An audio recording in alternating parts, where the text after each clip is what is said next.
Hello everyone, मैं Veenu Verma excel in education channel में आप सभी का स्वागत करती हूँ।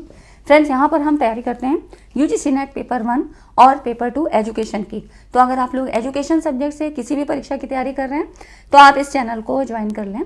ठीक है, तैयारी आपकी फुल कंप्लीट करवाई जाएगी और सारी चीज़ों को बहुत मैं इजी वे में समझाने की कोशिश करती हूँ ताकि आप किसी भी बैकग्राउंड से हों, आप साइंस के स्टूडेंट हो, आर्ट्स के स्टूडेंट हो, आपको कोई भी चीज़ें प्रॉब्लम ना हो यहाँ समझने में। ठीक है, तो हमारी जो सीरीज़ चल रही है वो 500 क्वेश्चन सीरीज़ चल रही है। आपको पेपर 1 पेपर 2 दोनों में मिल जाएंगे।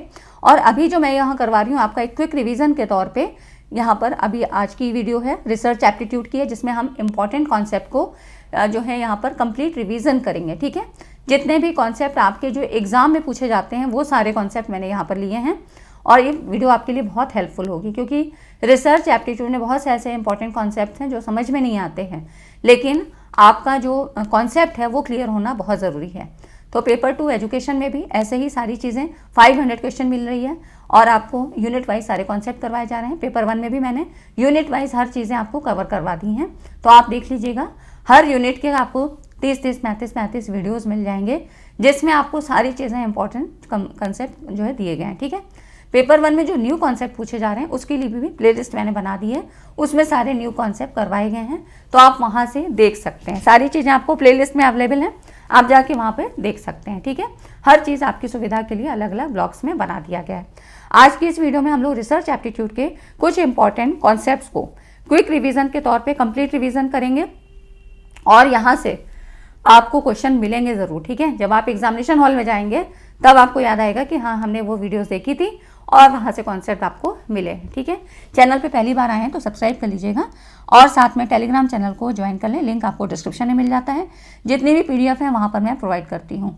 अभी मैंने पीपल डेवलपमेंट एंड एनवायरनमेंट में कुछ इंपॉर्टेंट कॉन्सेप्ट आपका कंप्लीट रिविजन कराया है, तो उसमें आप देख लीजिएगा, आपको बहुत सारे कॉन्सेप्ट क्लियर हो जाएंगे। जो नहीं भी आपको आते हैं वो भी वहाँ क्लियर हो जाएंगे, क्योंकि देखिए PD आपकी ऐसी एक यूनिट है जिसमें अगर कॉन्सेप्ट क्लैरिटी नहीं होगी ना तो वो फिर कर नहीं पाएंगे, क्योंकि जो क्वेश्चन आते हैं वो उसमें डायरेक्ट क्वेश्चन नहीं आते हैं, बहुत ही कम मिलेंगे, लेकिन आपसे स्टेटमेंट के सवाल या असर्शन रीजन के सवाल जो आते हैं कॉन्सेप्ट की क्लैरिटी चाहते हैं। ठीक है, तो आपका कॉन्सेप्ट जो है फंडामेंटल क्लियर होना चाहिए और तभी आप क्वेश्चंस को सॉल्व कर पाएंगे। चलिए हम स्टार्ट करते हैं रिसर्च एप्टीट्यूड, और इन वीडियोस को ज़्यादा से ज़्यादा लोगों में शेयर करें ताकि जितने भी आपके फ्रेंड्स हैं उनकी भी यहाँ पर सहायता हो जाए। और मेरी कोशिश होती है कि मैं आपको इंपॉर्टेंट कॉन्सेप्ट जल्दी से जल्दी कम टाइम में यहाँ पर कवर करवाऊँ। ठीक है, चलिए हम स्टार्ट करते हैं। यहाँ पर देखिए, अगर हम रिसर्च की बात करें तो आपका रिसर्च 2 शब्दों से बना होता है, री और आपका सर्च। ठीक है, रिसर्च का क्या मतलब होता है कि क्या एक ही चीज़ को हम बार बार खोजेंगे? नहीं, ऐसा नहीं होता है। अगर अनुसंधान की बात करें, शोध की बात करें, तो जो चीज़ें पहले हो चुकी हैं, जिनकी स्टडीज़ पहले हो चुकी हैं, उनको देखने के बाद उनमें क्या चीज़ें अभी बाकी रह गई हैं, उसमें से अभी कौन सा ऐसा एरिया जो छूटा हुआ है जिसमें अभी और ज़्यादा हो सकती थी, इसका स्टडी और ज़्यादा किया जा सकता था, ये सारी चीज़ें आपके रिसर्च के अंतर्गत आती हैं। ठीक है, तो रिसर्च की अगर हम बात करें तो सुनियोजित ढंग से सूचनाओं को संकलित करने और उनका विश्लेषण करके नवीन तथ्यों, कुछ नए फैक्ट्स का मिलना अथवा सिद्धांतों की खोज करने का कार्य अनुसंधान प्रक्रिया के अंतर्गत आता है। और अनुसंधान शब्द के लिए अगर हम रिसर्च की बात करें तो इसके लिए शोध, गवेषणा, अन्वेषण, परिप्रेक्षा, मतलब शोध, अन्वेषण, ठीक है, और आपका परीक्षा जो है, परिप्रेक्षा, इंक्वायरी जिसको कहते हैं, या इन्वेस्टिगेशन। ठीक है, ये सारी चीज़ें की जाती हैं अनुसंधान के लिए। तो अगर कहीं भी इस तरह के शब्द आते हैं तो आपके वो रिसर्च से ही संबंधित होते हैं। ठीक है, तो हमेशा जब आप रिसर्च करोगे तो कुछ भी नई फाइंडिंग्स के लिए करोगे हमेशा, तो इसमें कुछ आपको नए रिजल्ट मिलेंगे, कुछ नए आउटपुट मिलेंगे, जो कि पहली जो स्टडी हुई है उसमें कुछ चीज़ें बाकी रह गई थी या उसमें अभी और स्टडीज़ करना बाकी रह गया था। इन चीज़ों को ध्यान में रख के तब रिसर्च का काम आगे होता है। ठीक है, तो व्यापक अर्थ में अनुसंधान किसी भी क्षेत्र में वैज्ञानिक विधि का सहारा लेते हुए जिज्ञासा का समाधान करने की कोशिश की जाती है। नवीन वस्तुओं की खोज, पुरानी वस्तुओं और सिद्धांतों का परीक्षण करना जिससे कि नए फैक्ट्स प्राप्त हों, उसे ही क्या करते हैं? रिसर्च कहते हैं। तो या तो आपको नए फैक्ट्स मिलेंगे या पुरानी जो भी सिद्धांत हैं, जो भी आपको थ्योरीज मिली हैं, उसमें आप कुछ नया जो है फाइंड करने की कोशिश करोगे। ठीक है, तो ये चीज़ें आपकी रिसर्च के अंतर्गत आती हैं और इस कॉन्सेप्ट को समझना बहुत ज़रूरी है। क्योंकि यहाँ से क्वेश्चन आपके बिल्कुल बेसिक पूछे जाते हैं जो आपको बुक्स में नहीं मिलते हैं। वो आपके बेसिक कॉन्सेप्ट को क्लियर करने की कोशिश करते हैं कि आपको कितना आता है ना। अब हम बात करें रिसर्च के स्टेप्स क्या होते हैं। जब हम रिसर्च करने के लिए जाते हैं तो इसमें मतलब देखिए ये सब चीज़ें तो आपको आती है ना कि ऑब्जेक्टिव्स क्या होना चाहिए। तो ऑब्जेक्टिव्स में वही चीज़ें हैं जो आप लिखते हो कि हमारा उद्देश्य क्या है, कि कई नए तथ्यों को प्राप्त करना है, नए सिद्धांतों को प्राप्त करना, ऐसी चीज़ों को लेना जो कि समाज के लिए हितकर हो, है ना। तो कुछ मतलब आपका जो रिसर्च का जो ऑब्जेक्टिव होना चाहिए वो कैसा होना चाहिए कि कुछ नया प्राप्त करने की कोशिश हो, जो जिससे कि हम दूसरों की सहायता कर सकें, वो हेल्पफुल हो। कुछ ऐसे निष्कर्ष आपके सामने आने चाहिए, ठीक है। अब इसके लिए कौन कौन से स्टेप्स होते हैं जिनको आप यहाँ पे फॉलो करके अपने रिसर्च को पूरा करते हो। तो सबसे पहले किसी भी समस्या या प्रश्न की आवश्यकता होती है तो समस्या की पहचान करना सबसे ज़रूरी होता है। अब जब आपसे सवाल पूछा जाता है तो कभी कभी ऐसे भी पूछ लेता है, जब आपको समस्या का पहचान जैसे इसमें देगा ना, तो आपको कुछ ऐसे यहाँ पर कॉन्सेप्ट दे दिए जाते हैं। तो इसमें सबसे पहले एरिया का पता करना, किस एरिया से आप करना चाहते हो, ठीक है।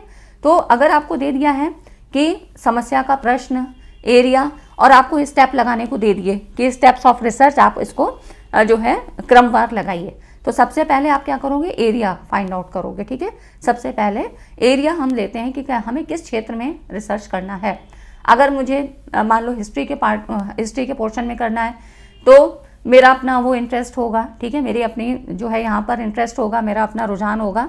तो हिस्ट्री के मतलब हिस्ट्री के उसमें सेगमेंट्स में मैं करना चाहूँगी, हिस्ट्री के फील्ड में करना चाहूँगी, ठीक है।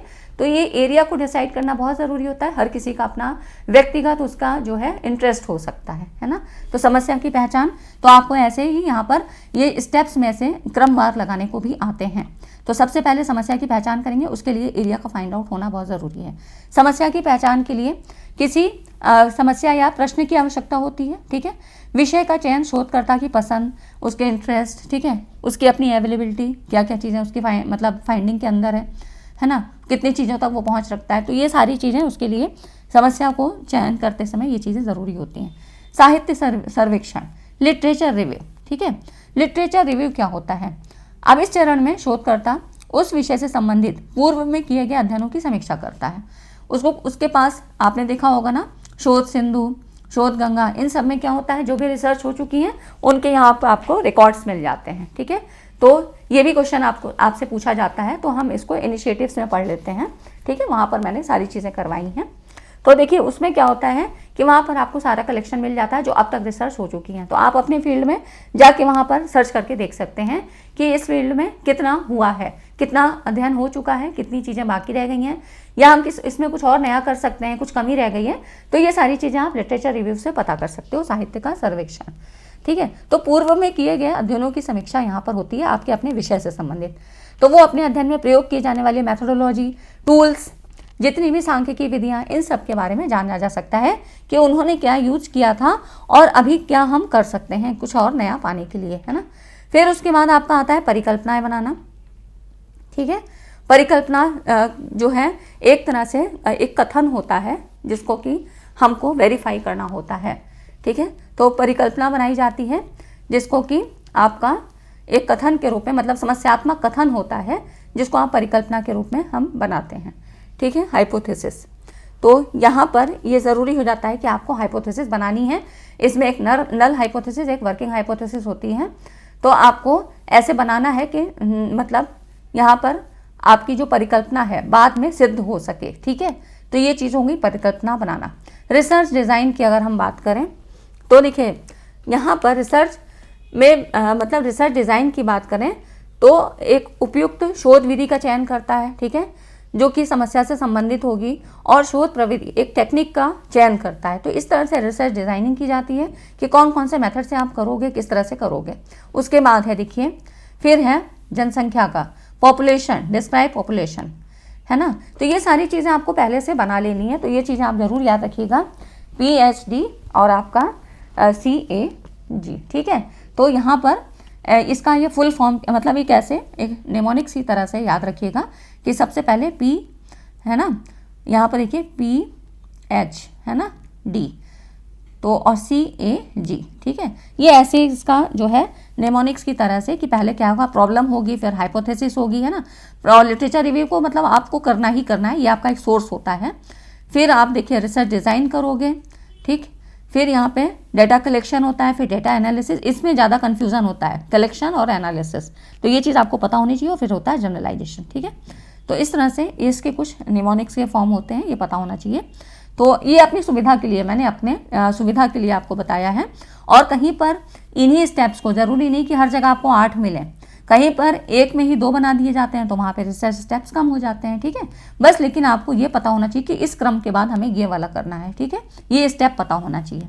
हाइपोथेसिस बन गई, रिसर्च डिज़ाइन को आपने सेलेक्ट कर लिया कि कौन से रिसर्च डिज़ाइन को हम यूज़ करेंगे। पॉपुलेशन, अब देखेंगे कि पॉपुलेशन में मतलब किस तरह से हम यहाँ पर सैम्पलिंग करोगे, ठीक है। सैंपल कैसे लोगे, तो पॉपुलेशन आप बनाओगे, उसमें फिर अगर बहुत बड़ा पॉपुलेशन है, जैसे कि हमें किसी यूनिवर्सिटी में यहाँ पर देखना है कि उसमें कौन से बच्चे हैं जो साइंस स्ट्रीम लेके पढ़ना चाहते हैं, साइंस स्ट्रीम में भी कौन से, किसका रुझान किस तरफ है, कंप्यूटर वाला पढ़ना चाहते हैं या फिजिक्स पढ़ना चाहते हैं, क्या पढ़ने का उद्देश्य है। अगर हमको इन सब के बारे में जानकारी करना है, तो अगर मान लीजिए बहुत सारे हैं, तो हम उतने की नई जो है स्टडीज़ कर पा रहे हैं, उन पर इतना रिसर्च नहीं कर पा रहे हैं, तो हम उसमें से थोड़े से ग्रुप को ले लेते हैं, मान लो 100 बच्चों को ले लेते हैं और उसमें हम उनका स्टडीज़ करते हैं, उनका ऑब्जर्वेशन लेते हैं, ठीक है। तो इस तरह से ये हो जाता है, जो बड़ा ग्रुप था वो पॉपुलेशन हो गया, और जो हमने इसमें से थोड़ा सा निकाला छोटा ग्रुप, उसके ऊपर हमें स्टडीज़ करनी है, ये हो जाता है सैम्पल, ठीक है। फिर डेटा कलेक्शन करेंगे कि उनका क्या मतलब, कितने आंकड़े आ रहे हैं, कैसे क्या चीज़ उन्होंने बताई, ठीक है। फिर डेटा का एनालिसिस करेंगे, इंटरप्रिटेशन करेंगे, फिर रिसर्च रिपोर्ट राइटिंग होती है, ठीक है। तो यही हो जाता है जनरलाइजेशन, जो कि मैंने आपको बताया। जनरलाइजेशन मतलब कि जो आप लिखोगे, आपका जो भी रिजल्ट सामने आया, जो भी आपने व्याख्या की, इंटरप्रेट किया, अब उसको हम किसी बड़े समूह में भी ये सारी चीज़ें जो आपकी मतलब सैंपल से आपने निकाली, जो आपको सारा रिजल्ट मिला, इसको क्या हम पॉपुलेशन पे उस बड़े समूह में अप्लाई कर सकते हैं। तो ये हो जाता है जनरलाइजेशन, ठीक है। कि जो भी विशेषता है या जो भी रिजल्ट आपको मिले, फाइंडिंग्स मिली, क्या ये हम बड़े ग्रुप के लिए भी अप्लाई कर सकते हैं, ये उतने ही कारगर हैं, ये हो जाता है आपका जनरलाइजेशन, ठीक है। तो स्टेप्स रिसर्च में ये चीज़ें आपको पता होना चाहिए कि ऐसे ऐसे इस क्रम में करना है। और ये क्रम जरूरी नहीं कि हर जगह आपको 8 मिलें, कहीं 5 ही में लिखा होगा, तो उसमें एक के अंदर एक ही, मतलब एक साथ 2 को डिस्क्राइब कर दिया होगा, ठीक है। तो ये चीज़ें आपकी सुविधा के लिए मैंने ये सारी चीज़ें बताई हैं। अब देखो इसमें हाइपोथेसिस है ना, थोड़ा सा हाइपोथेसिस के बारे में जानना चाहिए कि यहाँ पे हाइपोथेसिस आप क्या करोगे।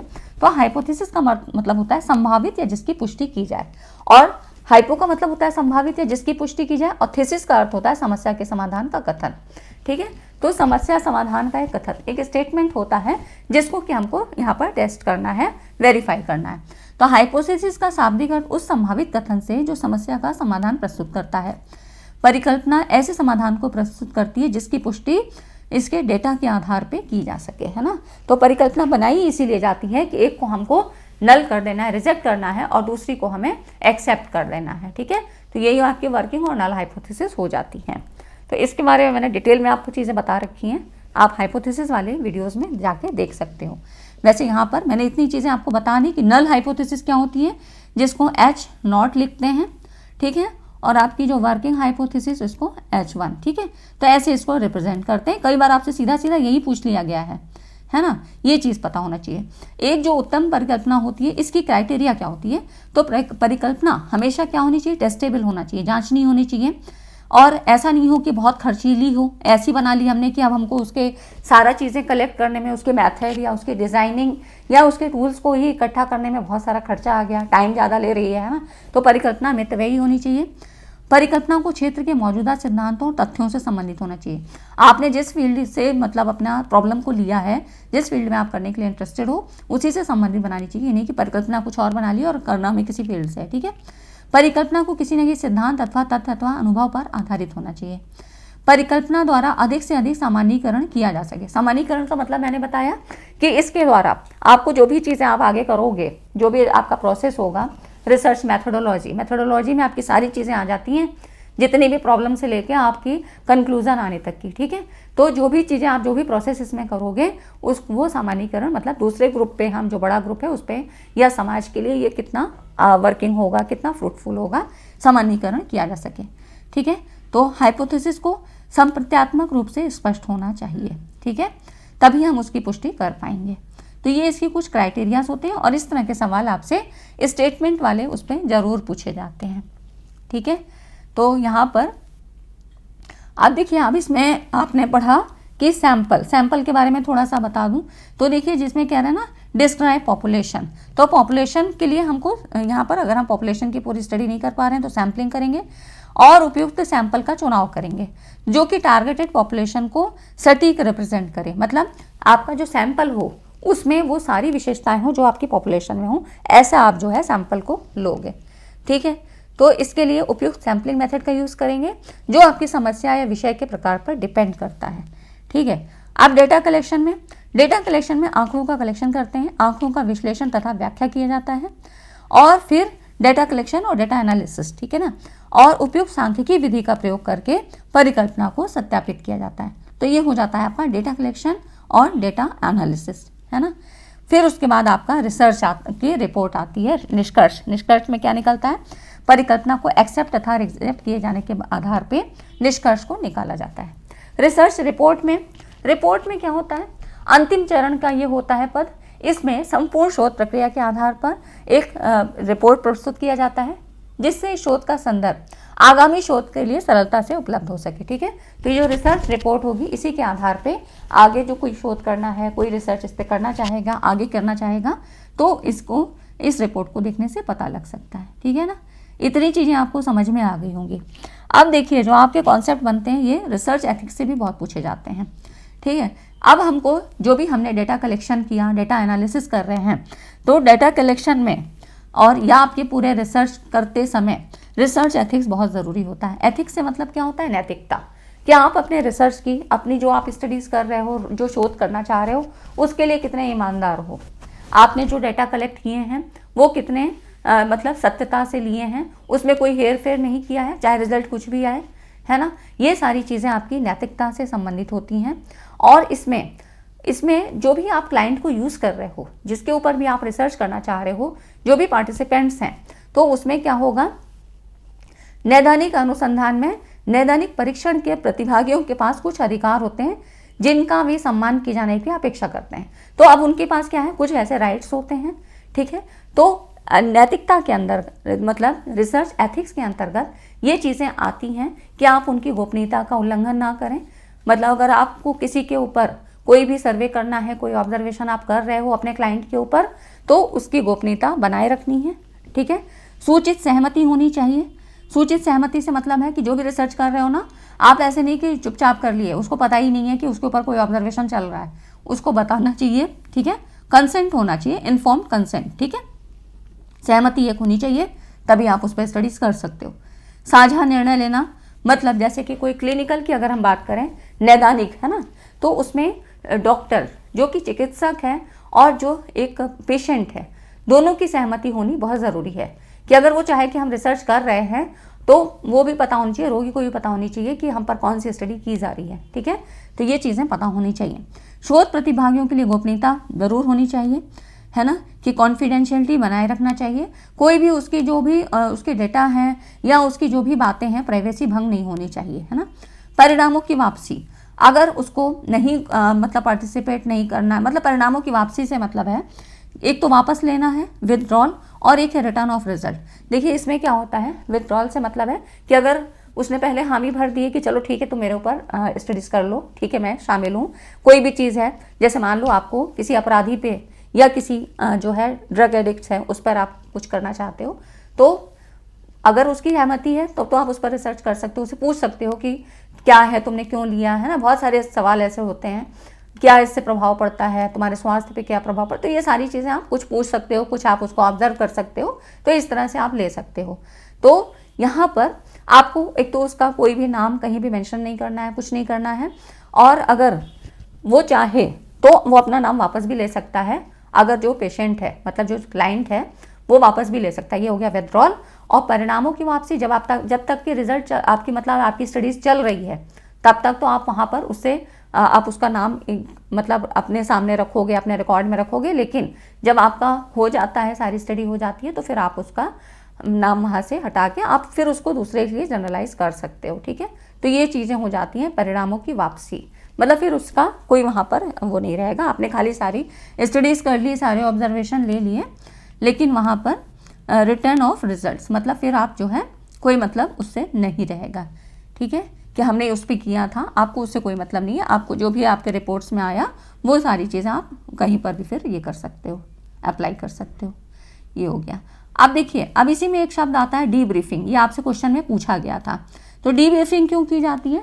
तो ऐसे ही क्वेश्चन भी पूछा गया था कि डीब्रीफिंग क्यों है। तो रिसर्च एथिक्स से ही संबंधित है, इसीलिए इसको यहाँ बताया। डीब्रीफिंग अध्ययन से संबंधित सभी जानकारी प्रतिभागियों को बताने की एक प्रक्रिया है। मतलब वही चीज़ जो कहा गया ना कि कंसेंट होना चाहिए। तो इसमें क्या होता है, डीब्रीफिंग मतलब शुरू में तो उसको सारी चीज़ें नहीं बताई गई, लेकिन अक्सर जो भी आपकी स्टडीज़ है, जो भी एक्टिविटीज़ हैं, इनके पूरा होने पर विषयों को प्रदान किया जाने वाला एक डॉक्यूमेंट है। तो ये डीब्रीफिंग होती है, जिसमें कि आपको जब स्टडीज़ पूरी होने वाली है तो उसको बता सकते हैं। अगर आप पहले बता देते हो, देखो पहले क्यों नहीं बताना है, क्योंकि अगर ये पहले बता दिया जाता है ना, तो आपके जो प्रोसेस है उसमें चेंजेस हो सकते हैं। रिजल्ट जो आना चाहिए था वो एक्चुअल ना आके कुछ और आ सकता है। तो इससे क्या होगा, रिजल्ट भी मतलब जो आपका निष्कर्ष आना है वो भी बदल सकता है, क्योंकि प्रोसेस में ही चेंज हो गया। अगर आप देखो, ये होता है ना कि अगर आपको कोई देख रहा है तो आपकी क्या है, आपकी एक्टिविटीज़ में चेंज आ जाता है। अगर आपको पता लग गया कि हमें कोई वॉच कर रहा है तो ज़रूर चेंज आ जाता है। तो यही चीज़ें इसीलिए बाद में उसको बता देना चाहिए। ये हो जाता है डीब्रीफिंग का उद्देश्य। ये सभी जानकारी प्रतिभागियों को बताने की एक प्रोसेस है, जिसे कि शुरू में रोक दिया गया था, लेकिन प्रोसेस पूरा होने पर इसको बता दिया जाता है। ठीक है, ये हो जाता है डीब्रीफिंग। यहाँ से क्वेश्चन आपका 2021-22 में पूछा गया था। रिसर्च एथिक्स में ही आपसे पूछा जाता है प्लेगरिज्म। प्लेगरिज्म क्या होता है, किसी का भी कंटेंट है अब उसको उठा के आपने कुछ से कॉपी पेस्ट कर लिया है ना। तो यहाँ पर इस तरह से सवाल भी बनते हैं कि देखिए, जो प्लेगरिज्म होती है, साहित्यिक चोरी, कंटेंट किसी का है और हमने उसको बिना कोई क्रेडिट दिए, बिना कोई भी थैंक्स बोले और उसको अपने जो है अपने हमने कंटेंट में यूज़ कर लिया, ये हो जाती है प्लेगरिज्म। अब इसमें कुछ अलग अलग लेवल होते हैं, तो इसमें सवाल पूछा गया था, बस ये आपको लेवल्स याद रखने हैं कि किस लेवल्स में कितनी सिमिलरिटीज़ होती हैं और कितने में कौन सा पनिशमेंट है, ये चीज़ आपसे पूछी जाती है। जैसे कि ये क्वेश्चन है, यहाँ पे कह रहा है according to UGC regulation 2018 on plagiarism a similarity of 14% would correspond to which of the following levels of plagiarism. मतलब यह कह रहा है साहित्यिक समरूपता साहित्यिक चोरी पर विश्वविद्यालय अनुदान आयोग यूजीसी रेगुलेशन 2018 के अनुसार 14% की साहित्यिक चोरी के निम्नलिखित स्तरों में से कौन से स्तर की होगी। तो क्योंकि आपके रिसर्च एथिक्स से ही संबंधित है ना, इसलिए मैंने यहाँ पर इसको बताया है। ठीक है, क्योंकि हम सारी चीज़ें 1 बाई 1 कवर कर रहे हैं, क्योंकि यहाँ से आपके क्वेश्चन आते हैं और बहुत पूछे गए हैं, तो आपको ये थोड़ा चीज़ें पता होनी चाहिए जिससे आप कम से कम रिलेट कर पाओ, है ना। यहाँ पर देखिए, इसमें आपकी साहित्यिक चोरी के कुछ स्तर होते हैं, जिसमें कि शून्य से लेके 0 से 10% तक। अगर 0 से हम 10% तक की बात करें तो यहाँ पर ये देखिए, इसमें क्या होता है, अगर 0 से 10% तक की सिमिलरिटी है, मान लो उतना कंटेंट आपने यूज़ किया है 10% तक, तो यहाँ पर कोई दंड नहीं है। फिर आता है आपका फर्स्ट लेवल। फर्स्ट लेवल में क्या हो जाता है, 10 से 40% तक आता है इसमें। ठीक है, तो ऐसे छात्रों को अधिकतम 6 माह की निर्धारित अवधि के भीतर संशोधित आलेख को जमा करने को कहा जाएगा। तो 6 माह के भीतर उसको अपना जो है कंटेंट यहाँ पर देने को कहा जाएगा। 10 से 40%, 40। ठीक है, ये हो जाता है फर्स्ट लेवल की।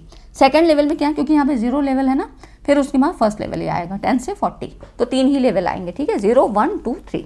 सेकंड लेवल 40 से 60% तक सिमिलरिटी होती है। ऐसे छात्रों को अधिकतम 1 वर्ष की अवधि के लिए संशोधित आलेख को जमा करने से वंचित किया जाएगा। नेक्स्ट है आपका थर्ड लेवल, 60% से अधिक। तो ऐसे छात्रों के कार्यक्रम के लिए रजिस्ट्रेशन को रद्द कर दिया जाएगा। ठीक है, तो ये इसके लेवल्स हो जाते हैं। तो आपको यहाँ पर, और इसके कुछ टूल्स होते हैं, ये सारी वीडियोस मैं आपको पहले दे चुकी हैं, तो जिसमें आपके प्लेगरिज्म चेक करने के लिए भी होते हैं, जैसे कि ऑथेंटिकेट है ना, और आपका टर्निटिन, फिर और भी इस तरह के अलग अलग टूल्स होते हैं, तो जिसमें कि प्लेगी चेकर या प्लेग स्कैन, इस तरह से करके अलग अलग होते हैं, जिसमें कि टर्निटिन, ऑथेंटिकेट, इस तरह के जो है रिसर्च टूल जो प्लेगरिज्म चेक करने के लिए थे, ये ज़्यादा यूज़ किए जाते हैं। तो आप पूरे जो है टूल्स के नाम वहाँ पर देख सकते हैं। टीचिंग एंड रिसर्च सॉफ्टवेयर है ना, प्लेगरिज्म चेक करने के। तो प्लेगरिज्म से संबंधित पूरी एक वीडियो में मैंने सारी चीज़ें दी हैं, जिसमें आपको levels, tools, types of plagiarism है ना, जिसमें अलग अलग टाइप्स होते हैं, वो सारी चीज़ें आपको मिल जाएंगी। ठीक है, लेकिन इतनी चीज़ें तो आपको कम से कम पता होनी चाहिए।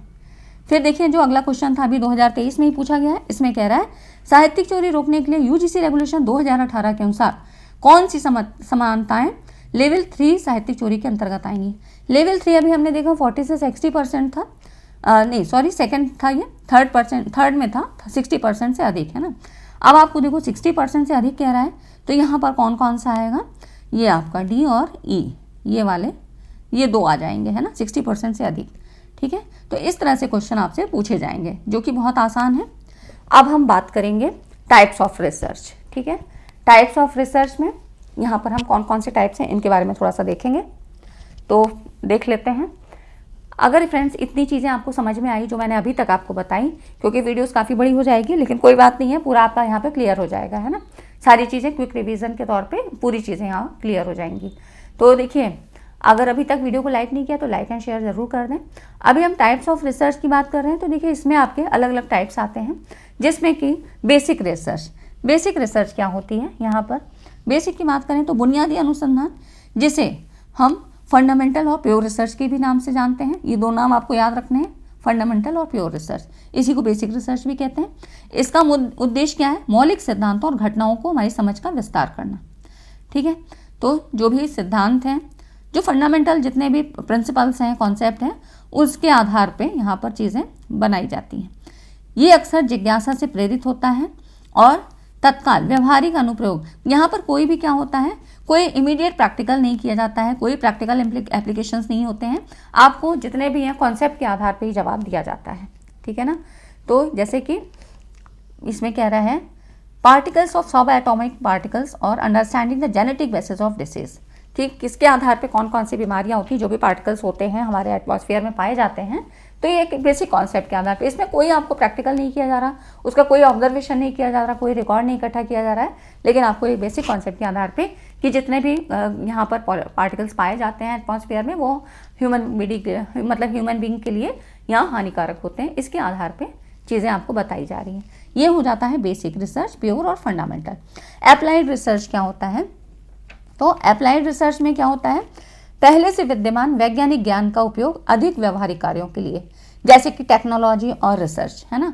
तो यहाँ पर क्या होता है, अनुसंधान जो अप्लाइड रिसर्च है विशिष्ट व्यवहारिक समस्याओं और प्रश्नों को संबोधित करने पर केंद्रित है ना। तो इसमें ऐसे समाधान, ऐसे सोल्यूशन, प्रोडक्ट्स और टेक्नोलॉजीज बनाई जाती हैं जो कि रियल वर्ड्स में सीधे लागू किया जा सके। तो जैसे कि आपका टेक्नोलॉजी और रिसर्च से संबंधित, ठीक है। तो इसमें क्या है, जो भी पहले से वैज्ञानिक ज्ञान या चीज़ें हमारे पास हैं, रिसोर्सेज हैं, उनको हम अभी जो है टेक्नोलॉजी या रिसर्च के यूज में कैसे करेंगे, कैसे और एडवांस लेवल पे इनको हम ले जा सकते हैं, ये चीज़ें। जैसे कि चिकित्सा, मेडिकल की बात करें, मेडिकल रिसर्च में तो नए नए और मेडिसिन आ रही हैं, नई डिसीज़ आ रही है, उन पर और कैसे अप्लाई हो रहा है, ये सारी चीज़ें आप अप्लाइड रिसर्च में करते हो, ठीक है। और इंजीनियरिंग रिसर्च में जैसे कि थर्मोडायनेमिक्स है, हीट ट्रांसफ़र, तो ये सब क्या है तो आपकी इंजीनियरिंग की शाखाएं, लेकिन अलग अलग जिस तरह से समस्याएं हैं उसके आधार पे किस तरह से अप्लाइड करके इन पे और रिसर्च की जा सकती है। ये हो जाता है आपका अप्लाइड रिसर्च, जिस पे कि हम एप्लीकेशन का यूज़ करते हैं। नेक्स्ट है आपका, देखो सबसे ज़्यादा ज़रूरी है क्वान्टिटेटिव और क्वालिटेटिव को समझना।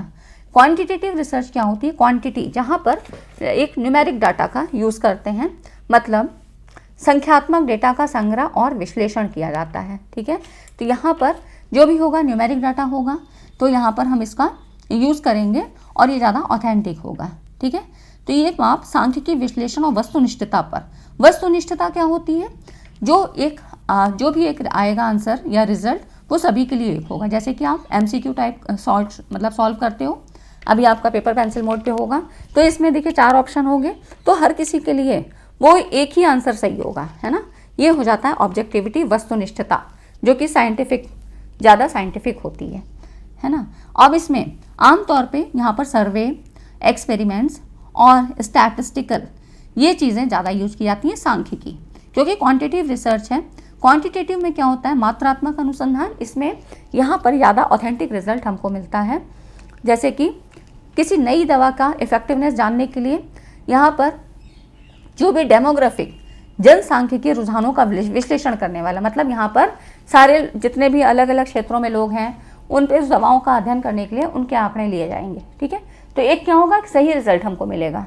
यहाँ पर खाली ऐसे ही नहीं कि अरे नहीं ये दवा बस इतनी ही कारगर थी, अरे थोड़ा सा फायदा हुआ, ऐसा नहीं है, ठीक है ना। तो ये हो जाता है आपका संख्यात्मक क्वांटिटेटिव रिसर्च। यहाँ पर ये सारी चीज़ें इसके अंतर्गत होती हैं।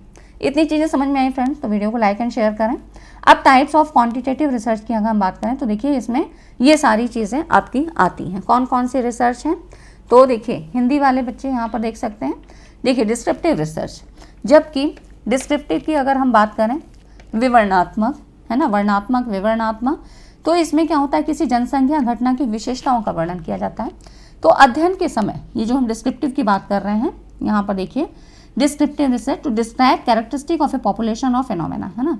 तो बात तो ये करते हैं कि जैसे कि अध्ययन के समय जो भी परिस्थितियाँ हैं उनका उसी रूप में रिसर्चर द्वारा प्रस्तुतिकरण, जो भी प्रेजेंटेशन है उस समय की स्थिति के हिसाब से, ठीक है। और इसी को वर्णनात्मक अनुसंधान भी कहा जाता है, मतलब जो वर्तमान से संबंधित है, ठीक है।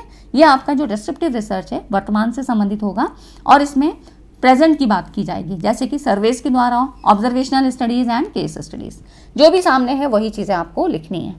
कोरिलेशनल, देखिए यहाँ पे सारी हम क्वांटिटेटिव रिसर्च की बात कर रहे हैं ना, तो जो भी बातें होंगी वो आपके सामने आंकड़े के आधार पे होगी। अब देखिए कोरिलेशन में क्या होगा, कोरिलेशन में to identify relationship between variables. Variables क्या होते हैं, चर जो कि वैरी करते हैं, जो कि परिवर्तित होते हैं।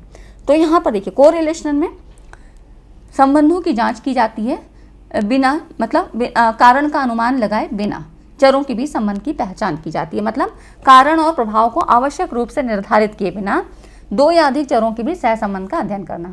चर वही होते हैं जो परिवर्तित होते हैं, एक का प्रभाव दूसरे पर पड़ सकता है, या आपके जो है पॉजिटिव नेगेटिव या जीरो कोरिलेशन अलग अलग होते हैं, है ना, जैसे कि धूम्रपान और कैंसर के बीच के संबंध, ठीक है। तो इस तरह से ये हो जाता है कोरिलेशनल। एक्सपेरिमेंटल रिसर्च, यहाँ पे क्या होता है, एक चर को दूसरे चर पर इसका प्रभाव देखने के लिए उसमें हेर फेर करके कार्य कारण संबंध बनाया जाता है। ये कंट्रोल सिचुएशन में होता है और आपका लेबोरेटरी स्टडीज होती है ना। तो ये हो जाता है कंट्रोल सिचुएशन। क्वेश्चन आपसे ऐसे भी पूछा गया था, इसको बोलते हैं प्रयोगात्मक अनुसंधान। यहाँ पर मैनिपुलेटिंग, एक वेरिएबल में चेंज करेंगे और इसके दूसरे पर, मतलब जो भी दूसरे पर प्रभाव पड़ेगा, एक होता है स्वतंत्र चर, एक होता है आश्रित चर, है ना, डिपेंडेंट और इंडिपेंडेंट वेरिएबल होते हैं। अब जो हम जो चेंज करेंगे तो वो स्वतंत्र चर पे करेंगे और इस पर जो आश्रित, जो डिपेंड होगा, उसी पे परिवर्तन देखा जाएगा, ठीक है। तो यहीं पे मैनिपुलेशन होता है और इसी का इफेक्ट दूसरे पर देखा जाता है। तो इसके लिए कुछ कुछ कंट्रोल सिचुएशंस को हमें करना होता है और ये लेबोरेटरी स्टडीज होता है, ठीक है, एक्सपेरिमेंटल रिसर्च। तो ये चीज़ें हो गई। यहाँ से आपसे पूछा भी जाता है कि किस प्रकार की स्टडीज़ में कार्य कारण संबंध का अध्ययन किया जाता है ना, हेर फेर करके कार्य कारण संबंध, तो ये आपका एक्सपेरिमेंटल रिसर्च होता है, ठीक है। तो इतनी चीज़ें आपको समझ में आ गई होंगी। मैं बहुत क्रिस्प फॉर्म में आपको चीज़ें बता रही हूँ ताकि चीज़ें आपके बिल्कुल क्लियर हो जाएं, कोई भी चीज़ छूट रही हो तो। अब उसके बाद आता है देखिए क्वाजी एक्सपेरिमेंटल रिसर्च। तो यहाँ पर देखिए, यहाँ पे इसमें हिंदी वाले देख सकते हैं, quasi experiment to study cause and effect relationship without random assignment. मतलब फील्ड एक्सपेरिमेंट होता है, नेचुरल एक्सपेरिमेंट होता है, यहाँ पर कोई भी रैंडम असाइनमेंट नहीं लिया जाता है। कॉज और इफेक्ट का हम ऐसे ही यहाँ पर फील्ड एक्सपेरिमेंट के थ्रू यहाँ पर स्टडीज़ करते हैं। लॉन्गिट्यूडनल क्या होता है, longitudinal to study change over time, time के साथ यहाँ पर चेंज होता है ना, समय के साथ परिवर्तन का अध्ययन करना। ये भी सवाल आपसे ऐसे ही पूछा गया था कि कौन सा ऐसा अध्ययन है, कौन सा अनुसंधान है जो समय के साथ परिवर्तन करता है, तो जिसमें आपका लॉन्गिट्यूडनल आता है, ठीक है। लॉन्गिट्यूडनल और क्रॉस सेक्शनल दो तरह के होते हैं। तो इसमें देखिए यहाँ पर ये सारे आपके क्वांटिटेटिव में आ रहे हैं। इसमें देखिए इसके लिए मेथड्स कौन सा है, कोहोर्ट अध्ययन, पैनल अध्ययन, है ना, ये सारे आपके लॉन्गिट्यूडनल रिसर्च में होते हैं, है ना।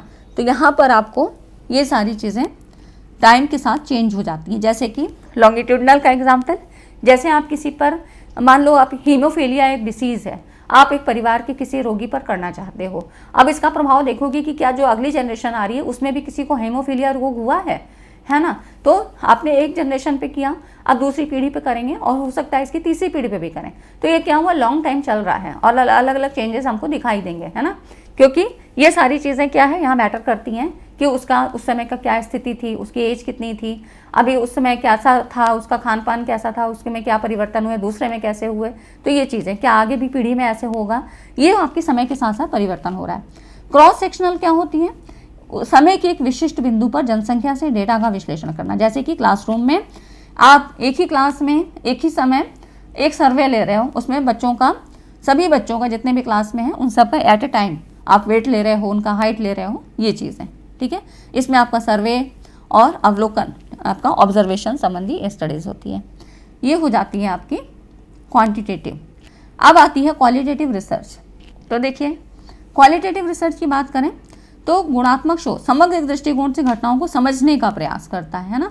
तो होलिस्टिक पर्सपेक्टिव यहाँ पर देखा जाता है। ये गहन साक्षात्कार, इंटरव्यूज़ के माध्यम से, अवलोकन या पाठ्य विश्लेषण के माध्यम से अर्थ, धारणा और अनुभवों की खोज पर मतलब गुणात्मक शोध हमेशा गुणों की बात करेगा। यहाँ पर न्यूमेरिक डाटा नहीं होगा, संख्यात्मक जो है कोई भी आंकड़े नहीं होंगे। और इस दृष्टिकोण का उपयोग क्या है, जटिल सामाजिक, सांस्कृतिक या मनोवैज्ञानिक घटनाओं का पता लगाने के लिए किया जाता है, ठीक है। तो यहाँ पर जहाँ कहीं पर भी हम बहुत ज़्यादा डेटा का नहीं ले सकते हैं, कोई सांख्यिकी हमको जो है आंकिक गणनाएं नहीं कर सकते हैं, वहाँ पे गुणात्मक रिसर्च जो आपकी क्वालिटेटिव रिसर्च है इसका ही यूज़ करते हैं। जैसे कि आपका होता है यहाँ पर देखिए एथनोग्राफिक स्टडीज़। अब आप एथनोग्राफी कर रहे हो यहाँ पर, तो एथनोग्राफी क्या होती है, समूह के अंदर होती है, ठीक है।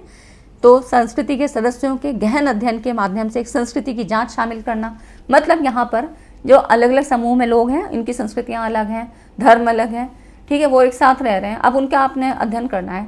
तो वहाँ पे क्या, हमें कोई भी आंकड़े नहीं मिलेगा, हम खाली अवलोकन के माध्यम से देखेंगे कि ये अपने समूह में किस तरह से रहते हैं, इनका रहने का ढंग, इनके विचार, इनकी प्रथाएं क्या हैं, ये सारी चीज़ें हम अवलोकन, ऑब्जर्वेशन के माध्यम से लेते हैं, ठीक है। तो ये हो जाता है एथनोग्राफी, जिसमें कि जाति समुदाय, जाति संरचना या सामाजिक कल्याण विशेषताओं का यहाँ पर स्टडीज़ की जाती है, अवलोकन के द्वारा, साक्षात्कार के द्वारा या प्रश्नावली, इन सब के माध्यम से। यहाँ पर जो एथनोग्राफी होती है, जो इसके बारे में बात कर रहे हैं, एथनोग्राफिक स्टडीज़, इसमें क्या होता है, यहाँ पर जो रिसर्चर है या तो खुद उसी में इन्वॉल्व होकर उनके साथ रह के उनका ऑब्जर्वेशन करता है या दूर से, ठीक है। तो पार्टिसिपेंट या नॉन पार्टिसिपेंट की तरह से वो इनकी स्टडीज़ करता है, ऐसे वहाँ पर ऑब्जर्वेशन लेता है और अपने रिपोर्ट में अब जो उनको लिखता है, ठीक है। तो इस तरह से अलग अलग कल्चर के माध्यम से या अलग अलग समूह में अलग जाति के लोग, इस तरह से उनकी हम यहाँ पर विशेषताओं का अध्ययन कर सकते हैं क्वालिटेटिव रिसर्च के माध्यम से। तो ये एथनोग्राफिक हो गया विसर्जन के माध्यम से। To study cultures and communities through immersion, है ना, participant observation, field notes and interviews, ठीक है। अब उसके बाद फिनोमेनोलॉजिकल। फिनोमेनोलॉजिकल मतलब घटना संबंधी अनुमान। तो घटनाकृत में क्या होता है, इसमें जो भी आपका रिसर्च होगा वो घटना संबंधी होगा। इसका उद्देश्य उस अनुभव का वर्णन करना है जो वास्तव में किसी व्यक्ति द्वारा जिया गया है ना, मतलब कि जीवित अनुभव का पता लगाना और उनका वर्णन करना, ठीक है।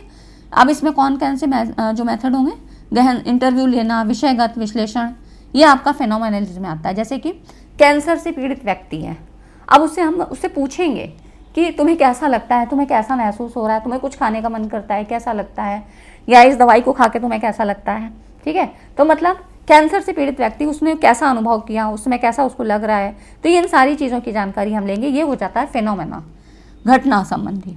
ग्राउंडेड थ्योरी नेक्स्ट आती है। ये सारी चीज़ें आपकी क्वालिटेटिव रिसर्च में हैं, जहाँ कोई भी आपको न्यूमेरिक डेटास नहीं मिल रहा है, आपकी गुणों के आधार पे, हॉलिस्टिक अप्रोच के आधार पे आप वहाँ चीज़ों को अवलोकन कर रहे हो और अपने रिजल्ट में लिख रहे हो, है ना। ग्राउंडेड थ्योरी में क्या होता है, यह किसी दिए गए सामाजिक परिवेश में मौजूद समस्याओं और उसमें शामिल लोग उनसे कैसे सफ़र करते हैं, कैसे निपटते हैं, इसके बारे में अध्ययन करता है, ठीक है। तो ग्राउंडेड थ्योरी में क्या होता है कि कोई भी एक सामाजिक परिवेश, जो कि मतलब एक ऐसी स्थिति, एक ऐसी सिचुएशन बनाना और देखना कि लोग कैसे रिएक्ट करते हैं, वहाँ पर उस चीज़ को फील करना, ठीक है। तो ये क्या है कि पारंपरिक अनुसंधान से विपरीत होता है। यहाँ पर जैसे कि एक पुराना जो ट्रेडिशनल मेथड था, उसमें आप एक बेसिक या फंडामेंटल रिसर्च यूज़ कर सकते थे, लेकिन यहाँ पर क्या है, सिचुएशन को क्रिएट किया जाता है और उसके बाद देखा जाता है। तो एक सामाजिक परिवेश में जो भी समस्याएं रियल टाइम में होती हैं, उसमें लोग कैसे उसको सफ़र करते हैं, कैसे हैंडल करते हैं, ये चीज़ें देखी जाती हैं ग्राउंडेड थ्योरी।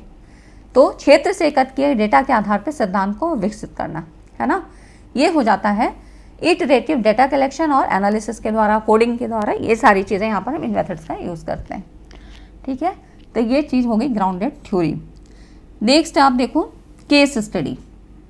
केस स्टडी में क्या होता है किसी एक केस या कुछ मामलों की गहन समझ, मतलब यहाँ पर इन डेप्थ स्टडीज़ की जाती है। केस स्टडी, कोई कोई केस बहुत लंबे चलते हैं, जैसे कि क्लिनिकल, जहाँ हम चिकित्सा के क्षेत्र में कहें तो एक, जैसे मैंने आपको कहा ना, हीमोफीलिया का अध्ययन करना है तो आप एक पीढ़ी में करोगे और फिर आप उसकी जो है दूसरे में भी करोगे, है ना, तो ऐसे पीढ़ी दर पीढ़ी चलती रहती हैं चीज़ें।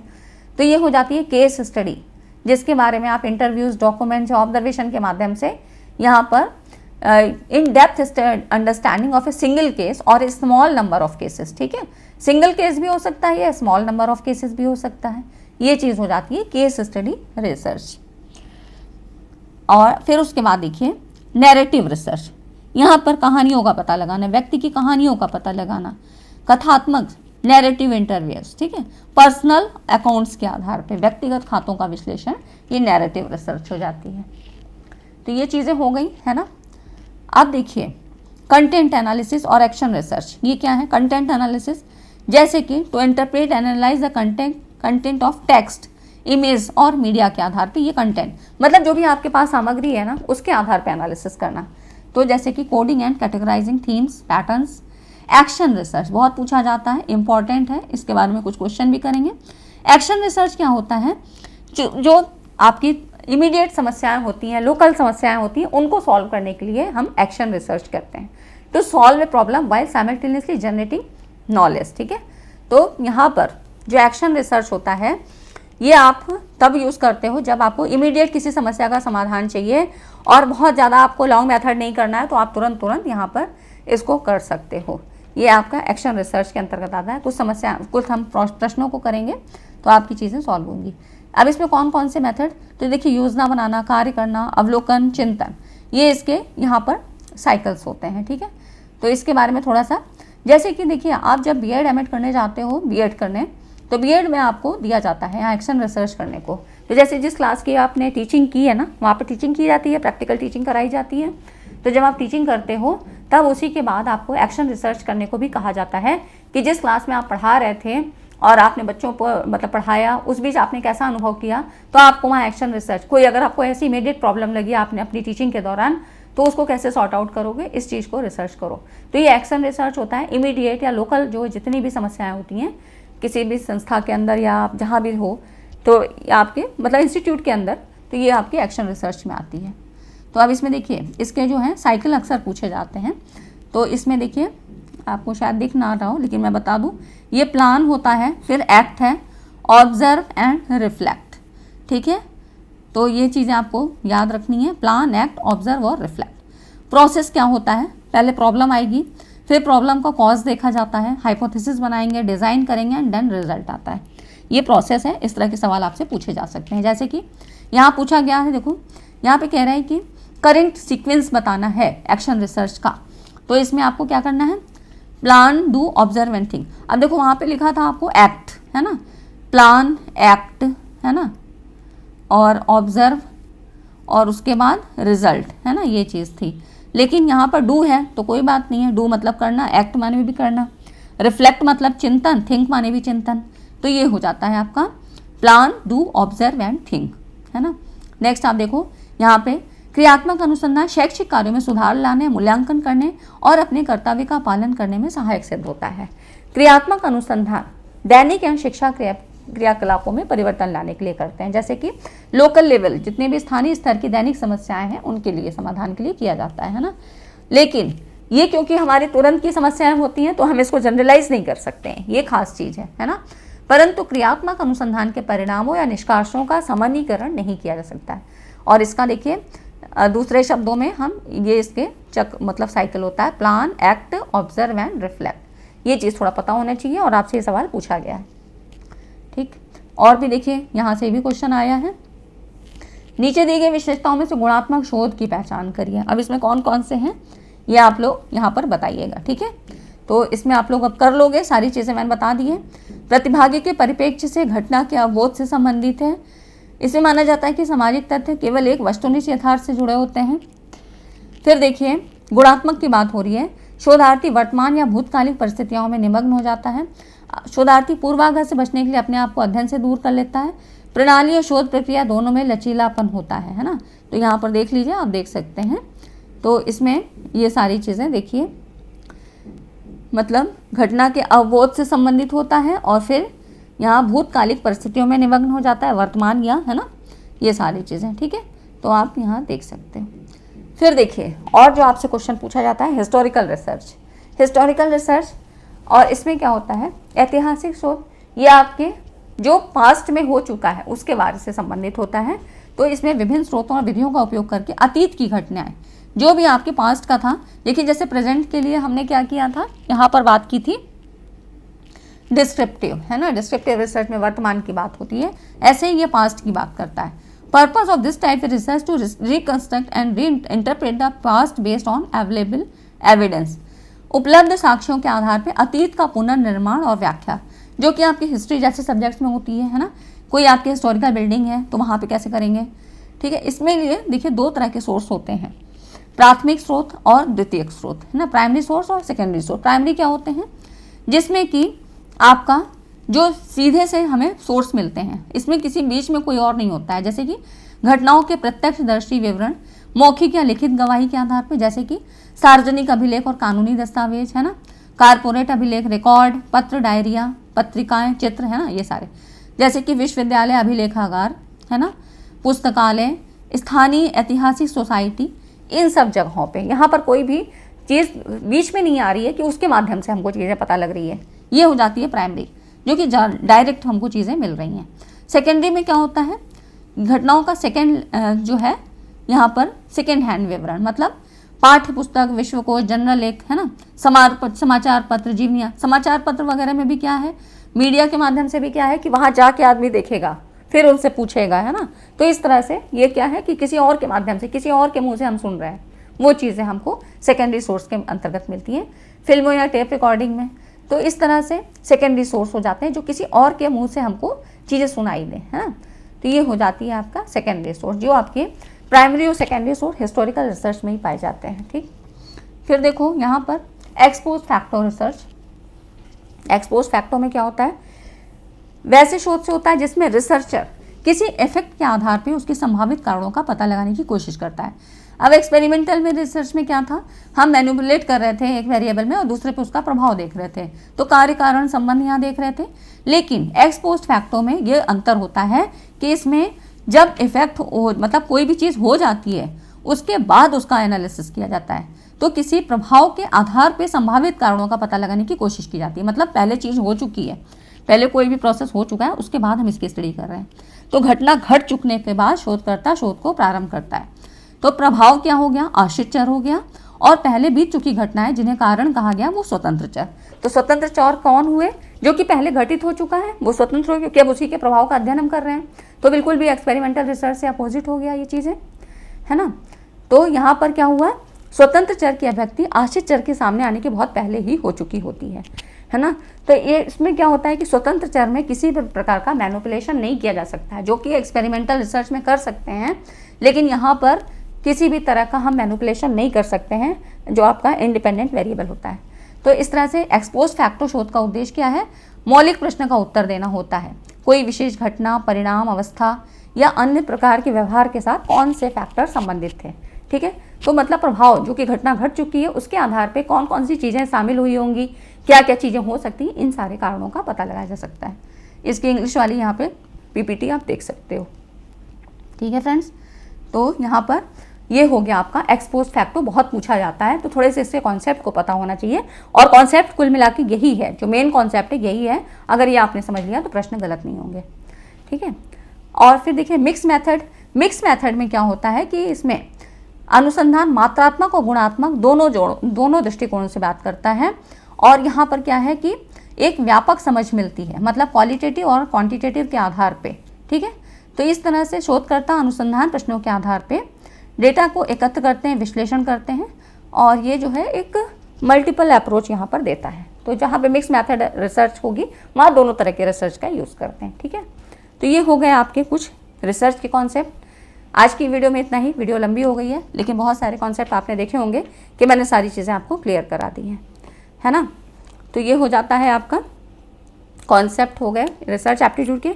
वीडियो यदि अच्छी लगी तो वीडियो को लाइक एंड शेयर ज़रूर करिएगा। क्योंकि इसी तरह के और भी इंपॉर्टेंट कॉन्सेप्ट मैं दे दूंगी हर यूनिट के, और जो इसके भी बचे हैं वो भी, है ना, क्योंकि रिसर्च एप्टीट्यूड से बहुत सारे सवाल आएंगे। तो ठीक है फ्रेंड्स, आज की वीडियो में इतना ही, मिलते हैं अगली वीडियो में। वीडियो को लाइक एंड शेयर करें। Thanks for watching this video.